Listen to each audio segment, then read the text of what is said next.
Sa transparentom na kojem na srpskom i albanskom jeziku piše "Vratite nam naše kolege", 50-ak novinara okupilo se u blizini Orahovca da još jednom podsete javnost na nerasvetljenu sudbinu dvojice novinara. Ovo mesto svedoči o sramnom odnosu prema nestalim i ubijenim kolegama na Kosovu, rekao je, obraćajući se okupljenima, predsjednik Udruženja novinara Srbije na Kosovu, Budimir Ničić.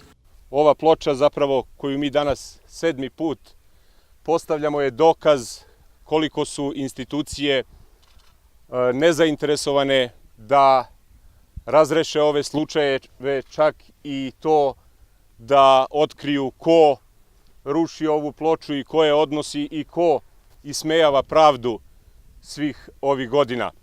Generalni sekretar UNS-a Nino Brajević istakao je zahteve novinarskih udruženja iz Beograda i Prištine. 4 asocijacije koje su članovi Evropske federacije novinara iz Beograda i Prištine šalju zahtev Evropskoj federaciji novinara da usvoji rezoluciju protiv nekažnjivosti zločina nad novinarima.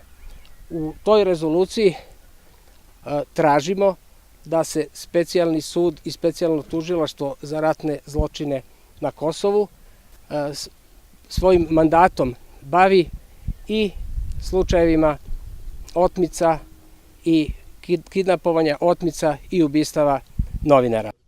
Skupu kod Orahovca prisustvovao je i šef OEBS-a na Kosovu Jan Bratu, koji je izrazio nadu da se spomen ploča nestalim kolegama ove godine poslednji put postavlja. Ali i dalje bi trebali da se vraćamo ovde, čak i ako ploča ostane na mestu. Trebalo bi da se vraćamo i podsjećamo sve dok ne saznamo činjenice. Član Državne komisije za istrage ubistva novinara u Srbiji Veran Matić naveo je da će ploča nestalim kolegama biti postavljena onoliko puta koliko je to potrebno činiti.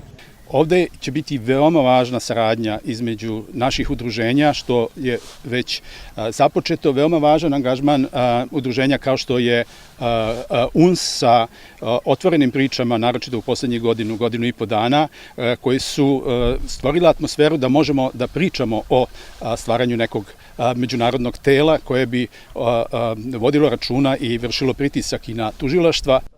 Spomen ploča u blizini puta Velika Hoča-Zočište do sada je rušena i uništavana 6 puta.